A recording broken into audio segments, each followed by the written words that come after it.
I am a footwear designer, but I'm also a sustainability consultant, and I work in the space of design, production management, conceptualizing, and I do like a serious bunch of things. But I have a guest with me today, and we're talking to Nicoline Van Enter. I'm going to give her a sec to introduce herself in a moment, but just a little bit of housekeeping. So I'm going to ask everybody to keep themselves on mute.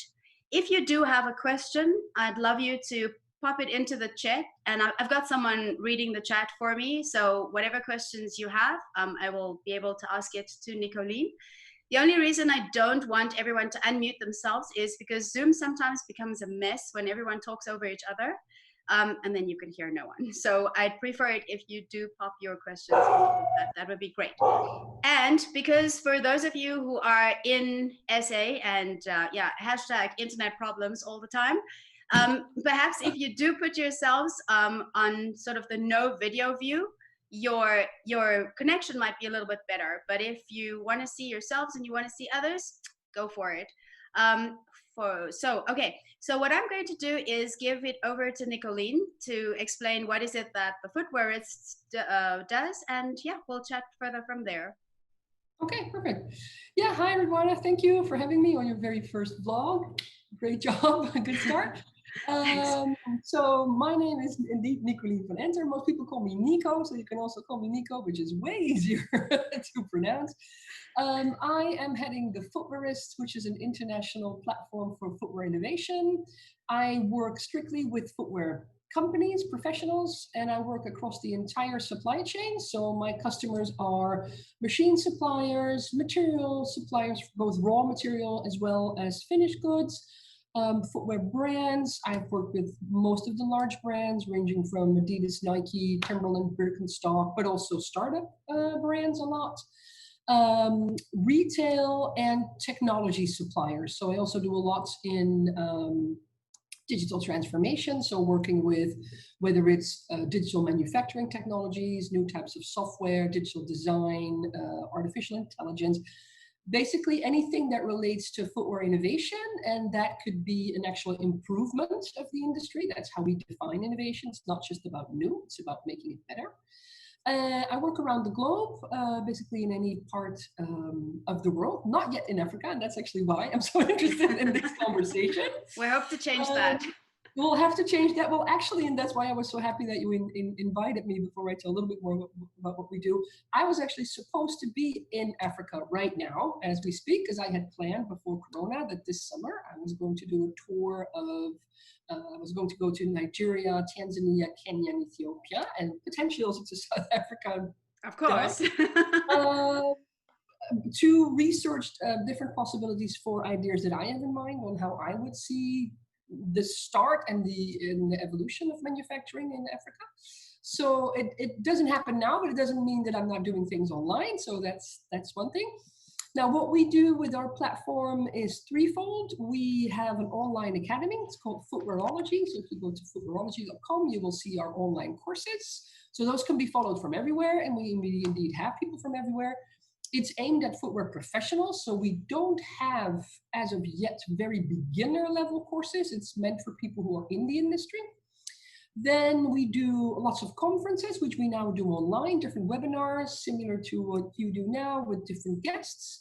And then we consult with companies more one-on-one, helping them realize, especially new systems for sustainability and digital transformation. And usually those two go hand in hand. There's not such a distinction between just digital transformation. Of course, as you do that, you're also aiming to make things much more sustainable. Mm-hmm, mm-hmm. That's amazing. That's really, I think it's incredible that, you know, in this day and age, we can put the words innovation and footwear together, because I think for the longest time, the word innovation wasn't really associated with an industry where you do have some people like still clinging on to traditional ways of making, even though they understand that it's in essence sustainable. But also, you know, I guess sometimes it's like we fall in love with the craft a little bit and we want to hold on to that. And I think that's a great thing to do. But the world's moving forward. And as the world moves forward, I think we should too. So I think that You know, Can I respond to you mentioning craft? Because it's actually one of the things, one of the bigger issues I think that we are facing, not just from the African perspective, but in general. It's one of the things I am basically fighting against a little bit. I think that the Italian footwear industry has done a great PR job, especially to really create this image of footwear being craft. And of course, it's not just them, it's something that traditionally shoes were always perceived as something that was high value, high craft. And people were very proud of the fact that things were made by hand, that it involved so much manual labor. But I think what people don't understand is that it's because of this perception that the whole search for cheap labor starts. Because if your industry is so dependent on manual labor, by hand, even though the by hand thing is also debatable, because a yes. sewing machine, is that by hand? I don't know. Yeah. But I think it has really this perception and this pride of footwear being a craft product has limited innovation. It's not until basically the last, say, decade and a half, maybe, that we've seen some serious manufacturing innovation in terms of automation and robotics, where then a lot of times people in the industry perceive that as being cheap and bad Yeah. quality. Whereas if I compare it to the car industry, for instance, that also started initially, like any industry, as a craft industry, and then transitioned way sooner to full-on automation and robotics. And that's not considered cheap. That's considered high-tech and exact and precise. And so I am hoping to, with the platform, it's one of the things that we focus on, to transition the footwear industry from a perception of handcraft to a perception of high, but from a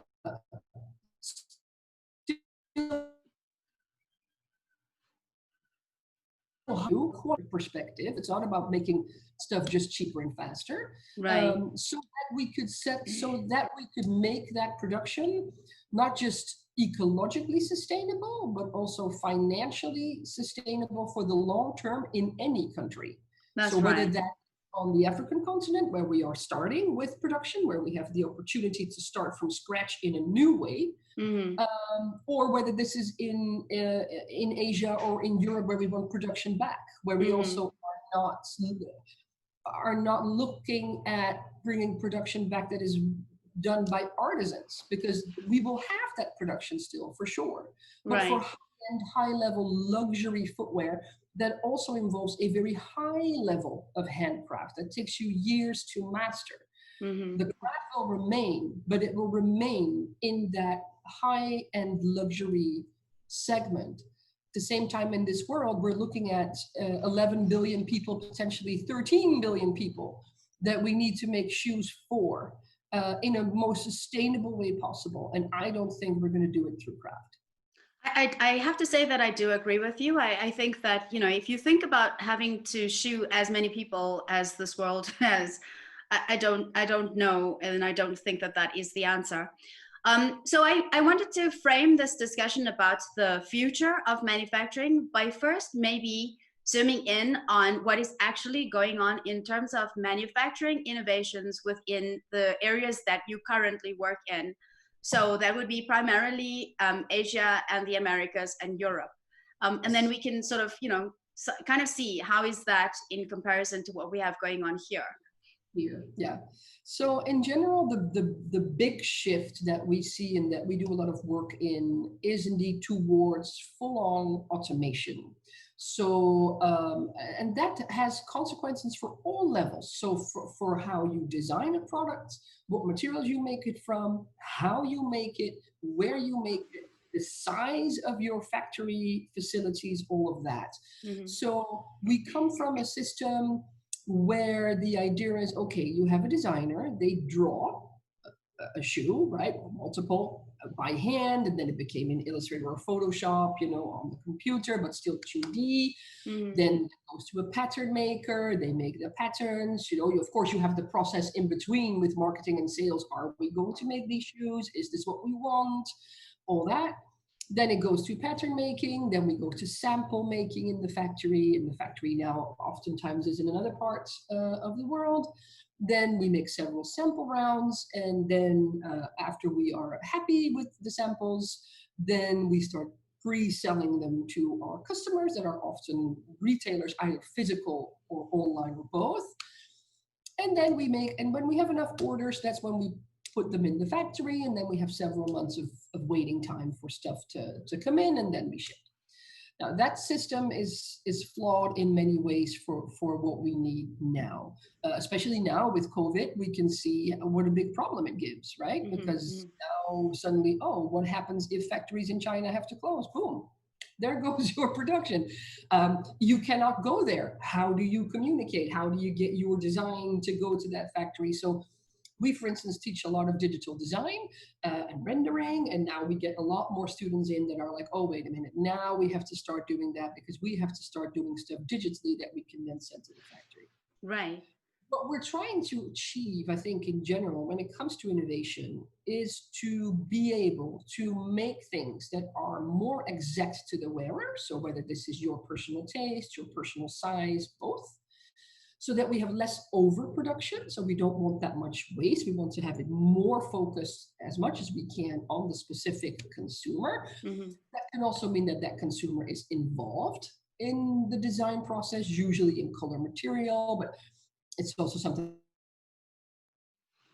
that you could automate idea to see, like you're like, oh, and that can be automatically translated into a design.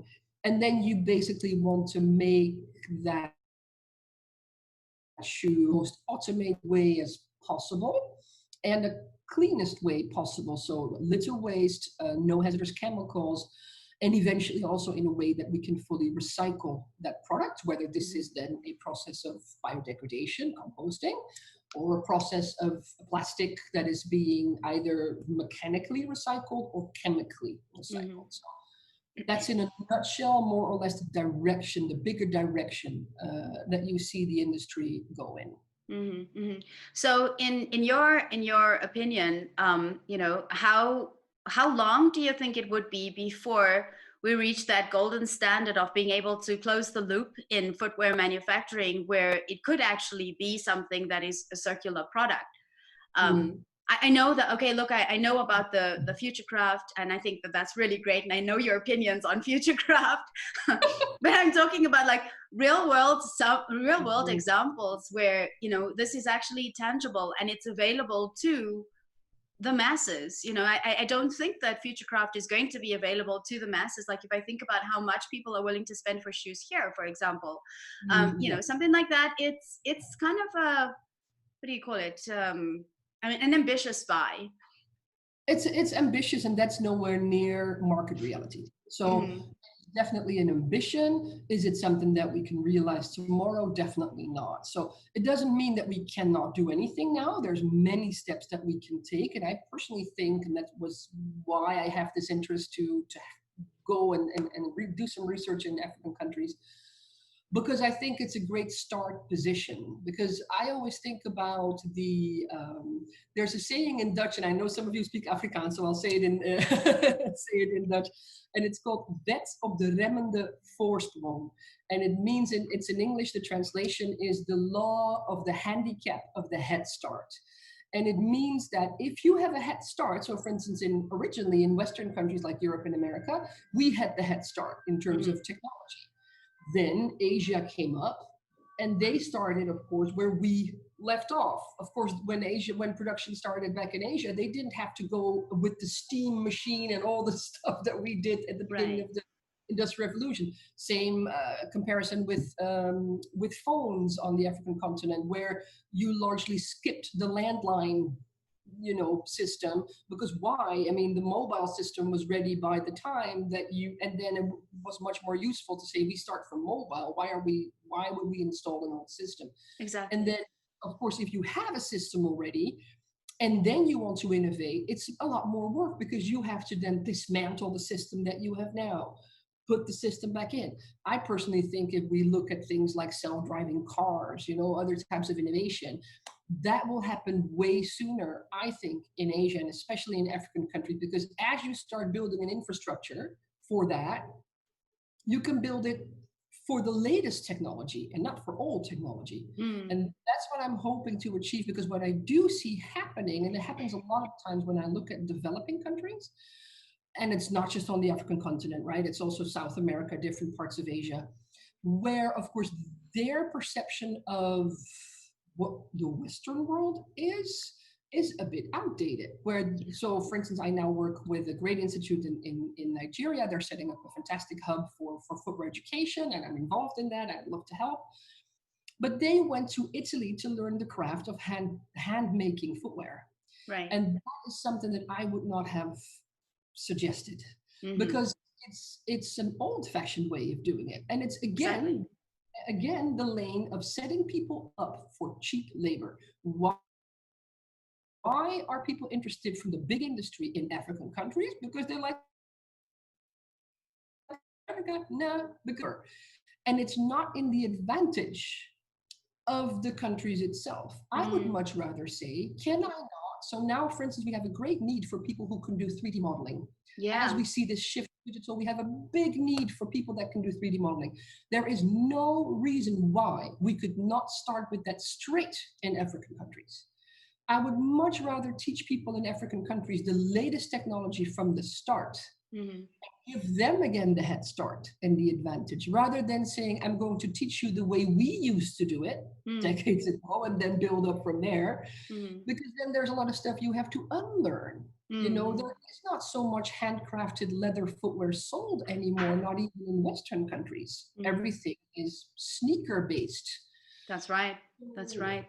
That gives you a different perspective of what you might be doing. And can we not persuade more computer companies, because it's a business model, to invest by providing, better equipment? Because we have free software for modeling. Blender is free software for modeling, doesn't cost you anything, is available to everybody. And teach people to do that, teach them to build 3D printers, teach them to be able to recycle all the plastic waste that is available in that type of stuff. That's right.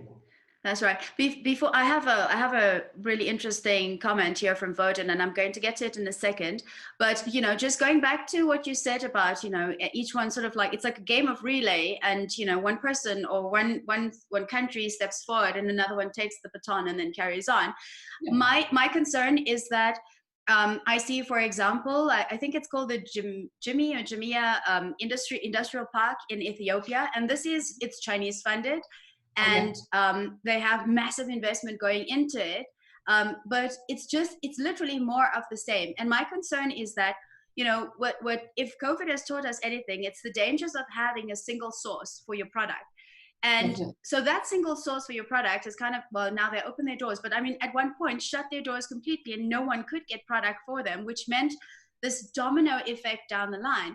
But if we as Africans try to take the baton from that, are we not then perpetuating the cycle of same old, We are same old, because exactly what you mentioned, those industrial parks, those were several ones that I wanted to visit. What I see happening, of course, we see shoe factories closing in China, not just because the wages have become too high. Also, and this is something that you see everywhere in the world, first you see the footwear industry transition to cheap labor countries. It's a very polluting industry the way it is now, right? The tanneries are polluting, the materials that are all plastics and stuff like that, all the materials are very polluting. And then you have the production with lots of glue, needing lots of energy. So in the perspective also of these governments, the shoe industry is a dirty industry. And it is. Right. So as soon as they become more prosperous, they want to push that industry out. So the Chinese want to push the industry out. But of course, they still want to make the money. So what's happening? The old equipment that they take from China, ship it straight to Africa, put it there. It could even be with Chinese workers, because it's not always said that it's going to be African jobs that are going to be created. Because of course, they also want a certain ethos of work That could be different, where it's like go, go, go, go, go. You know, I wouldn't say slavery. That's too heavy a word, but it's very much it's an exploitation system for sure. Yes.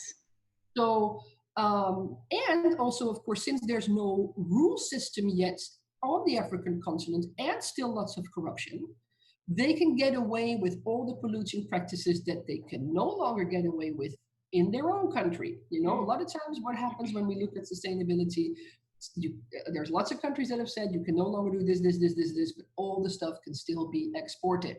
You know, so whoop, take it to a poor country, yay, pollute the shit out of them.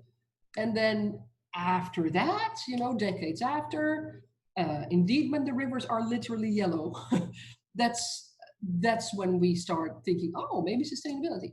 And I really do hope, it might sound, I know I could sound naive or overly idealistic, but I really, really do hope, or at least want to contribute to preventing that from happening on the African continent and going straight in for high-tech education, high-level knowledge. Why can you not teach people to build printers? It's not that difficult. You don't necessarily need an engineering degree.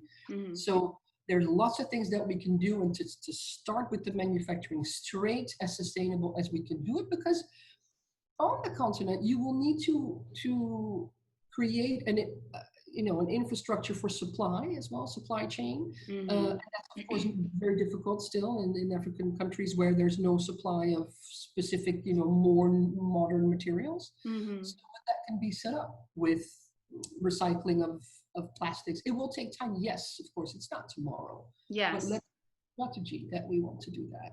Right. I'm just going to read Voden's comment. I think it's super interesting. He says, Africa has major unemployment, so surely making latest technology a major part, you start losing skills, and we need employment to help our people.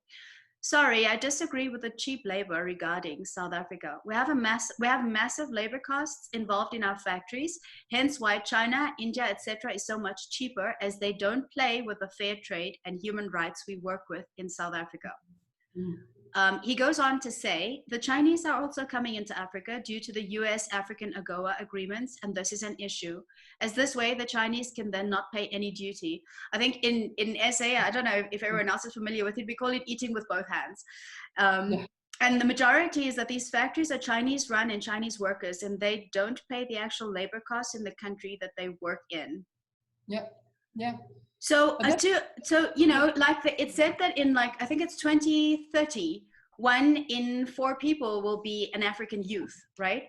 And we do have major unemployment rates. Just South Africa alone, our unemployment rates are in the double digits. And the truth of the matter is that the double digits primarily belong to historically disadvantaged people.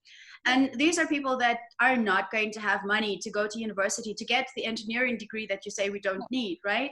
So, in order to, I understand what Voden's point is that, by bringing in as much technology, we do take out some of the human element. But I know you've got thoughts on that. Yeah, no, I agree with Voden to a large extent. I mean, the issue, of course, the consideration that you're then having is, are we creating jobs that will, in the short run, give people work? And in the long run, we know already will put them out of a job again. Because that cycle also from one country going from one country to another gets shorter and shorter and shorter. So you could educate people for a manual labor job in a factory now, which, like Voden already says, is when you would do that in South Africa, that would already be, the wages would already be too high for cheap labor. At the same time, I don't see efforts being made to teach a technology that could then, give the best quality shoes out of there, and modern shoes. So my point is always, why do people focus so much? That's something that I wonder about as an outsider in general, not just on the African continent, but in general for the process. The first hunch when we're looking at disadvantaged countries is always, can we do manufacturing there? Because that's still in the mind, labor, cheap labor, cheap labor. So people think, when they think of creating jobs, it's manufacturing. And I'm like, that takes quite some time to do, because you're going to have to build factories, etc. Can we not teach them to go straight into tech? Is not one of the jobs that we can provide them, for instance, to visualize footwear in 3D Mm-hmm. for many different reasons. So that's not manufacturing. That does not require a factory. That's a job though. And that's Mm-hmm. a skill that could take them a lot further. So that is my interest that I have in trying to research, would that be possible? I don't know yet if that would be possible. I just don't really see why not, because it's not very difficult to learn. I also tell people a lot of times when they want to hire university level people for doing 3D rendering, why would you need a university level person for that? It's Mm-hmm. more of, if this person is not making the design but visualizing the design, this isn't not a university level job. It's something that you could teach somebody to do. It's just a way of thinking that I hardly ever see, because people's first hunch, because of this whole tradition of, you look for cheaper labor, or you want to build up manufacturing in those countries, the first hunch is to get them a job in a factory. That's uh, right. what if we focus on it in a different way? It's also the perception always, which I think is almost like a colonialism vision of, oh, these people are poor so they're not creative, they're not Yeah. technical, dumb. Mm-hmm. No, they're not, they're poor. But that means that if you would be able to provide education, Mm-hmm. uh, and that could lead to an income, that would help them a lot further. Now you still see a lot of times where also what China had, then indeed people start working in the factory, become more prosperous, but their big hope for their children is that they don't work in a factory. They want Yes. their children to work in an office. They want their children to work in a bank. They want their children to work in IT. Mm-hmm. So could we somehow skip that? That is my interest in, can we do it in a different way, where we Mm-hmm. start providing services in different areas that we could do now, Mm-hmm. as we work towards setting up a better infrastructure of manufacturing, which will indeed have fewer people in the production side, but it will have more people working on other parts of the footwear process. Mm-hmm. Mm-hmm. I think just like how, some countries in Africa had actually sort of leapfrogged over traditional banking and went straight into mobile money. I think we need a shakeup within the way we think about education, because we're taught, like from really, really young, it's our parents' ultimate goal in life is to make sure that we get university degrees, or we are able to get into an institution of some sort, because a degree means that you have some kind of worth. And that's unfortunately just the mindset that we have, which is a takeaway from way back when. So I don't want to get into the politics of that, but the truth of the matter is that as we sort of progress into the future, we realize that there is less and less need to have a useless piece of paper that says you can do something but you really can't. Like I've Yeah. I've I've been scratching my head looking for alternate ways to gain information and knowledge, and I realized, jeepers, it's literally at your fingertips. Like, I was hung up at one stage. I really was hung up on getting a university degree in something, anything. I really didn't care what, just because I needed to have a title of I have a BA in something, or I have a BSc in Yeah. something. And in certain spheres of your career, sure, you might need it. Like I'm not going to go to a doctor that has a BA. So, so the thing is that the whole COVID thing has literally shoved everyone online, and it's a great way to learn. It really is. But even saying that, we still have a little bit of hiccups that way, and I think that we just need to be able to think about it sort of untraditionally, because some people don't always have access to unfettered internet here. Mobile data is incredibly expensive. And But so, if we can leapfrog over all of those problems, and we can put the education within people's reach, so that they're not learning how to become laborers in a factory, yeah, but they literally are learning to think as designers and future brand owners and innovators within the space. I yeah, think we're then able to sort of replicate the innovation that came from mobile money, because literally, like, mobile money revolutionized the way people thought about money. um, so I'd love to be able to see some of your courses that are more aligned to what we would need as Africans. I think that's a conversation that we can yeah. definitely take. We can go through it again. We can take it offline. But I'd Yeah. love I'd love there to be sort of interesting causes that are aligned with what the industry needs, but not necessarily like, you know, the fluff of going through an industrial design degree. And, you know, I Yeah. work with the industrial design department of a university here. And these kids are all wanting to be footwear designers. And I think that that's amazing. They can do beautiful cats, amazing, beautiful 3D things, but they know jack about the About actual, actually yeah, made. the biomechanics of what a shoe needs to do. Or they're designing things that are not necessarily going to be made ever. I mean, it looks great in a portfolio. So yeah, and you know, Of course, not what you want to teach. And that's also why I wanted to go, to get a little bit more of an idea of what could be useful, what is the start level that I'm looking at, because as an outsider, I don't know that. So, you know, that's why I wanted to do more research from my side, because at this moment, I don't have programs available that are aimed specifically at this audience, but it's something that I'm really interested in developing. So also if there's anybody in the audience and together with you to start working on, okay, what is it that we would need? Could we do that? How can we propel people further towards the future that is meaningful for them, that they can use? You know my opinion on education. I mean, the reason why I work in, we know each other from SLEM, from the institute that I had before, where you were one of the participants.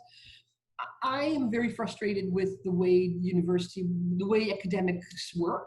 I find it very much a self-fulfilling prophecy. It has very little connection to what we really need. oh yeah. There's also indeed too much of a focus on having the diploma and not so much on the actual substance of what you need to know. I also don't care about people's age. So then it's kind of like, oh, if you're in your 30s, too old, you know, you missed the boat with Yeah, education. that's right. Yeah. Well, that's BS. So that's why we had at SLEM, indeed, we had any age. I don't care. I want motivation. And that's how you get further. And that's also why what I do now, my programs are not about degrees. I can provide people a certificate if they want. There indeed, you will see an interesting difference where indeed in the developing countries, people do insist on the certificate. That's fine. In Western countries, a little bit less. It's more about, I want the actual knowledge, because that's in the end what you need, right? So I think what you first want is skills to do. You need skills that people have a need for. And the manufacturing skills by hand are only going to fulfill a need for a certain period of time and then not. And then only for a very low job. I mean, I do online voluntarily. I help some starting designers in South Africa who just approached me on LinkedIn or through WhatsApp. I was like, oh, sure. So there's one guy, I've been working with him for a year and a half. He made really worked his way up.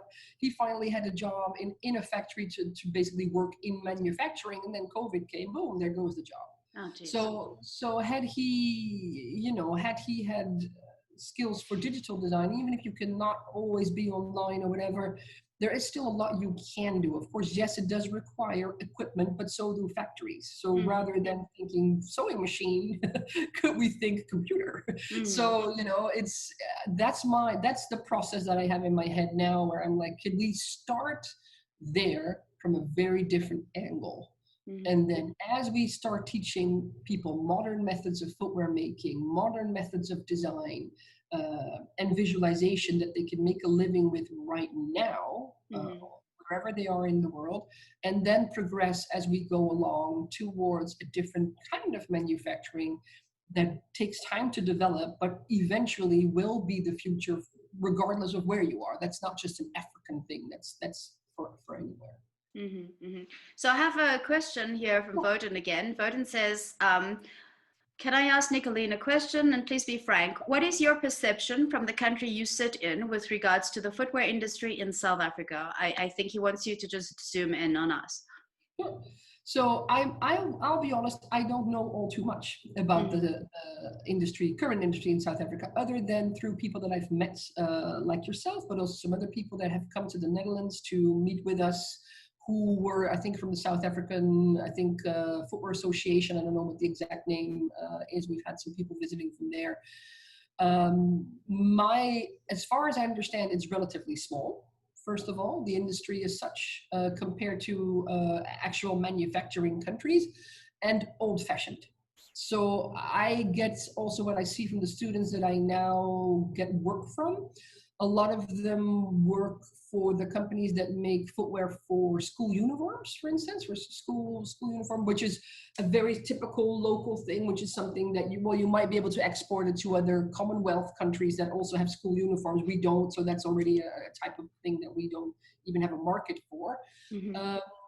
And in general, what I see in terms of technologies, very much leather-based, traditional types of making, so stitching pieces together for a shoe, whether it's leather bottom or not leather bottom, then you buy the ready-made bottoms from an Asian country and they will cement it. So that's in a nutshell what I have been seeing from where I'm at.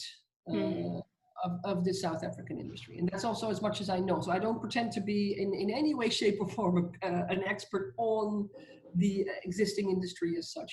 Mm-hmm. I actually think that your observations are quite right. In my opinion, and I'm not absolutely fond of the lack of forward steps from the industry. I think that it is very old-fashioned, and I think that they too stuck in the idea of wanting to compete with China. At this point, I think it's completely unnecessary. And I think that, and I've been saying it, and for anyone in the industry that does know me knows that I keep on beating on the same drum, that we do not have to be China. I think that we can be better than China. I think Narisha wants to say something, Nico, so I'm going to unmute her. Narisha is part of the, I think she's with Safely. Hold on, let me just, Narisha, are you there? Yes, I am, Ridwana. Okay. I'm the executive director of the South African Footwear and Leather Institute, and I've actually personally met your presenter. Yes. So the person she was speaking about was actually me. How are you doing, Nicoline? Hi.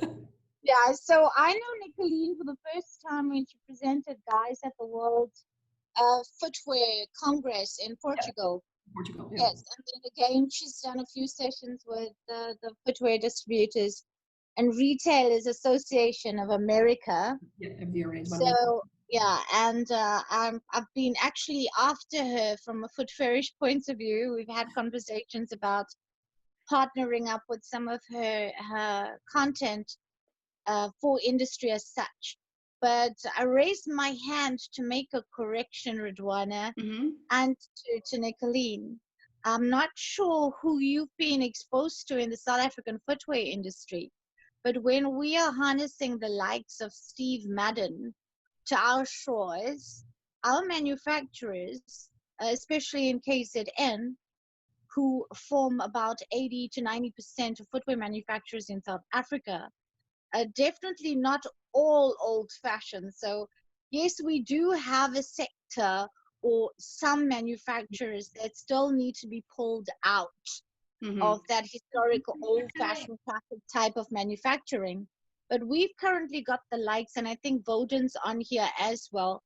Voden will tell you he's moving with two very sustainable manufacturing footwear brands called Freedom and Feltskin.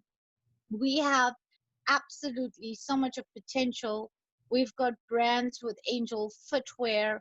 We've got brands with a whole lot of people. There you go. Nick from Falskin's already on. Yeah, these are people that have taken the old-fashioned footwear and innovated it and created this bombastic new fashion product that is actually taking the world by storm. I mean, that shoe was worn by Prince Harry.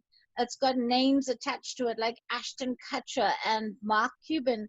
I mean, these are people that make us proud to be South African manufacturers. So the industry as such is not as laid back and is not as old-fashioned as you think. I mean, Nicoline, I'm going to invite you to South Africa and take you for a walk through to some of our factories. You'd be amazed with the technology that we have.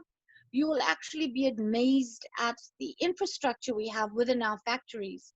Where we do lack, and we are working on, because we do work with Stefano Nicoline from Asatoria and with Georgina from WGSN, and also with Matt Priest, where we do lack or had lacked previously, and now bringing in new talent is on our collection building and designing with forecasting of designs that are 2 years in advance. Yeah. So please, I'm going to invite you to come through to boast that off. I think from a sustainability point of view, I think Voden also had a question, Ridwana. Yeah, I'm going to get through it. Nicoline had something to say to you.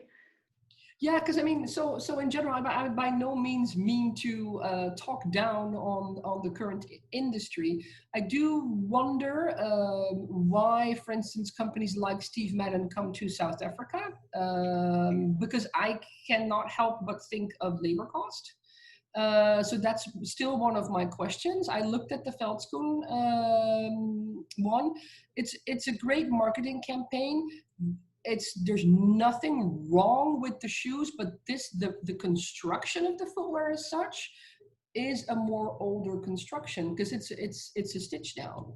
So it's nothing wrong with it at all. And of course you can do lots already with brands that are coming. I think the discussion that we were having now is very much focused also, how do we progress from there in the future? And then of course I do think we might have a little distinction between the South African situation that has factories and the situation in other countries on the African continent that has no factories to speak of yet. So those are two different situations also, where the trajectory that we might follow in South Africa would, because of course makes absolutely no sense to say, oh, toss out your factories that you have now by buying and start from scratch, right? That's not what we're talking about. Of course, when we look at some of the other countries where they are just starting manufacturing, that could be a different approach. So Voden says that I need to show you guys some new stuff. I'm working with cork material, sustainable hemp cotton, recyclable PET material. And I would love you guys to see how ahead of design we are. But loving this chat. Is so nice to hear from other people that are passionate. Narisha, I'm sorry, I realized you were about to say something and I muted you again. I'll unmute you in a second.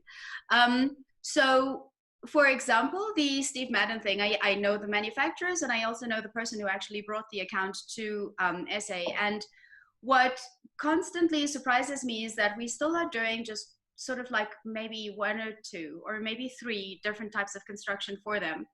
The reason is that because we do it well, and that's like the ballet pump. But in essence, Narisha, I'm going to unmute you, and then you can chime in. Why can't I unmute you now? Could you unmute yourself, please? Okay. All right. There you go. Thank you. Yeah, we're actually not, without divulging confidential information on factories, we're actually not just working on the ballet pump. We've innovated quite a few other designs. I had said several. I said one or two or three. But the thing is, and the constructions aren't different. What we're doing with South Africa is a little different. Remember that we have China and we have India and we have Brazil and we have a very thriving industry as well in Portugal from an export point of view. And all of them have their own signatures. So we've got to decide from South Africa, are we going to go head on competing with products that other people make? Or are we going to put forward a differentiated foot? And we've decided we will put forward a differentiated foot that incorporates the DNA of who we are as a country. And that would just be the starting point. From a government point of view, we're working on different types of construction. So although Stitch Down has been a legacy with South African footwear, and we also do Goodyear welted, there are other types of constructions that we're currently working on. But we do, in the same conversation, have a problem with our supply chain. We don't have a solid supply chain, so we are dependent on importing a lot of product that we cannot manufacture. And the government as such has now started something called a component cluster, which will be responsible for filling those gaps. So these are work in progress.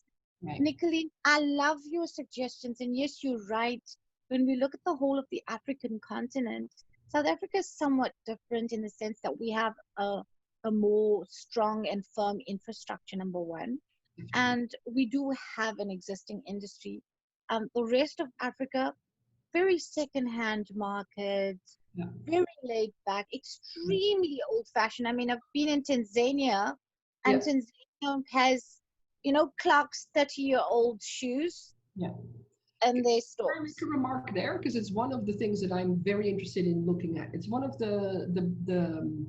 so one of the biggest issues that we're also facing when it comes to building an industry on the African continent is the fact that we have to deal with so many exports of waste or second choice or worn shoes coming from Western countries. So for instance, when I teach people about recycling in the Western world, a lot of people want to know, how is recycling done? Now, if you hand in, so we have these systems in Europe and in America where you hand in your worn shoes to be recycled. What happens there is that 70% of those shoes are not being recycled. They're basically, maybe they're patched up, sometimes not even, maybe cleaned a little bit, and they're shipped straight to developing countries to either for charity or to sell for a low price, because this is how they finance the recycling of those 30% that might be recycled. Now, one of the issues that we really need in this world is better automated large-scale systems for repair and upgrading. Mm-hmm. I agree with you. I'm involved in a bit of a ring of people now from the European side that are very interested in looking at industrialization of repair. And that is something where I also see great opportunities throughout the African continent to take those shoes as a resource and to look at how can we, not one by one, but how can we develop methods where we take those shoes, upgrade them, re-export, because or for the local population, but of course for the local population, and again that's slightly different in South Africa than from other countries on the continent. Of course, the price that the local population can pay for the footwear is much lower than we would be paying here. So that's a challenge whenever we make something for the domestic markets, as opposed to, of course, what most of the companies want, then export for other countries. So that's understandable. Again, I would really like to, because it's something that internationally that we really need, is industrialized systems for repair. So can we somehow see those?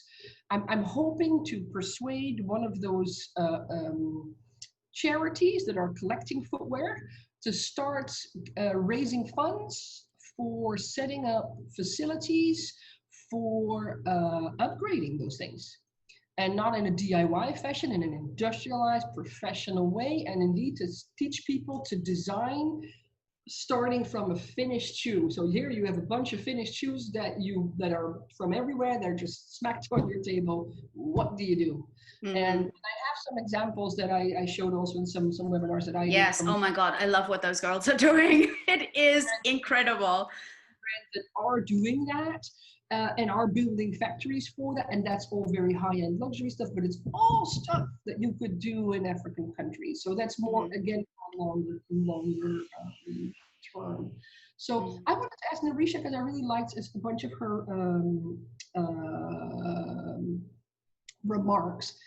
So could you describe to me, because you said there's a specific DNA that the South African industry has, or that you feel that the country is good at. Could you describe to me what that is? Because it would be also helpful for me to understand. Okay, so our DNA obviously is African, and we're rich in leather. That is something that we can put forth to the international market. We don't have to import that. There are other things that go along with that, as far as the production of the actual leather that our country is working on via certain government programs. Aside from that, we're rich in springbok, which is an original type of material that can be used in our footwear. And we found with our footwear and hand incorporated a bit of Africa in it. There are certain types of footwear that are original to South Africa. Again, Nick's on board, and he's been so clever to take an original stitch down, you know, and give it a facelift, because that's what he's done. Yeah. He's actually taken, Nick's on here, he's taken an original African product, a South African product, a South African DNA product, and he's given it a total facelift and given it sort of like a what do we say? Everybody goes in for a little bit of plastic surgery down there, so he's done it. Has given plastic surgery. What is interesting about the construction is that it's a more sustainable construction because it's a repairable construction. Yes, So, it is. He's given it his plastic surgery. He's plugged in an excellent marketing campaign, both e-marketing campaign and physical marketing campaign. He's latched onto the right people. So for me, ideally, you've seen us out there on the exhibitions and stuff. You've seen what we've brought through to the exhibitions over the past 6 years that we've been coming from the first year, which was 6 years ago, to now. I can proudly say that we've finally gotten some good players that can compete into the international market. Definitely, we still have a long way to go, Nicoline. We do have a long way to go, and experts like yourself. Okay, I'm gonna cut in here. Thanks, Narisha. I have 10 minutes left now, so thank you very much for that comment. Nika, I'm really glad that you've had this little discourse with Narisha. Narisha is a force to be reckoned with here in this industry. So Nick's doing what every European brand is actually doing. He's got his marketing right. He didn't reinvent the wheel. It's a Feldskun is a Feldskun, but he has done it really well. But he's done his marketing really great, and that's where we lack a lot. That is a conversation for another day. Another day conversation, but again, from the education perspective, that's what you need to teach. So instead 100%. When people from different African nations contact me, usually the first thing they ask for is factory skills. Teach my people how to stitch, teach my people how to do this machine, teach my people how to do that machine. Of course, that's possible. That's not necessarily what I teach. I'm on the innovation side, but where I'd be like, teach people 3D, teach people marketing, teach people new business models. So it's one of the things that I'm contributing now, for instance, to the Nigerian hub, where we're going to do classes that are about new business models. What if you are in an African country and you want to export? How the hell would you even do that in a smaller scale way that you could start without you using a lot of funding, because the budget is also not there. Exactly. And I really do think that the dialogue around, how we do basic marketing here is all wrong. And I'd like to be able to actually bring someone back on board here so we can chat about that. And I'd love to have you back on that conversation, because I know you have some serious thoughts about marketing and branding. But if there was one thing that you would like everyone to just take away from this chat, what would that be? I think the main thing would be to be open about so many other things that you could learn from the footwear side that are not necessarily just manufacturing. So think about whether the immediate, and then I'm talking about the immediate future, because in the long-term future, do we want manufacturing? Yes, we do. Is it something that we can set up overnight? Unfortunately not. Is it something that we can compete with the Chinese with? At this point, we cannot, unless we indeed beat them at their own game and start at full on, full automated, full custom, full everything. That's how you can beat them. You're not going to beat them at the mass manufacturing for price. You're not. So that's the one point. Then the point is indeed, how do we set up from the one side the design jobs that are there immediately, that you could teach people immediately without having to have a university degree, that we could also get sponsorship for. The repair side, I still see as a huge where Africa has the biggest benefit, where you should basically go with the middle finger to all those countries that send shit to you and say, well, there's my business opportunity. And what I also really liked, again, about what Narisha said, which is really necessary, and that's also where the countries should start collaborating, is to set up the supply chain. Because there's no future for the manufacturing side if you are not going to set up some type of supply chain. So before we just jump into saying we need the footwear assembly factories, which is essentially what it is, you need the people that manufacture plastics from, I mean, there's so much algae issues and stuff as well in African countries, where we could say, oh, let's make bioplastics. Can we persuade plastics companies to set up plastics refineries with the huge amounts of plastic wastes that are there? Can we see it as a resource? How can we set up our own supply chain that provides jobs, that makes us independent from Asia, which would be super important. Mm-hmm. But then again, how do we arrange that politically and financially? Because of course the Chinese are very smart. They come in with the money. It's trade, not aid, which I think is a great approach, but we need other But in the end, it's but then not they the do way. own your ass. They own your ass, and they're not having, of course, the benefit of African people in mind. That's their benefit that they have in mind. So so that is something that is going to be hugely important, to get structural support and funding for these types of things with a large scale industry perspective. That's amazing. Thank you very much, Nico. I really appreciate all the time that you've given. I think this was a very robust conversation, and that's the kind of conversation that's the best. And to all the participants of this group, some people have dropped off, but yeah, for those of you that remained, thank you very much. I really, really appreciate you having to listen to me. I hope to bring you more interesting people to talk to as well within the sustainability space, the footwear space, the fashion innovation space. It's going to be coming. And Nico, you've given me so much of your time already. I really appreciate it. No, I greatly appreciate it. So again, I also would love to take up Narisha on an invitation to come to South Africa. I really, really do want to, of course, now for the coming months. Unfortunately, I don't think it will be possible, but I will definitely be, planning the tour of African countries that I wanted to do anyway, because I also first want to do more research from my side before I can give a much better advice on what I think could be really doable. Absolutely. Coming from a place of knowing, that would be amazing. I think as soon as this COVID crap is over, we're going to look forward to welcoming you here. All right, Nico, thank you very much again. I appreciate your time, and thank you, everyone. I'll send you the link to the recording so you can watch it again if you wish to, and you can share it with your own networks. Yeah, it was amazing. Thank you very much. Thanks, Ivana. Okay, cheers. Bye-bye.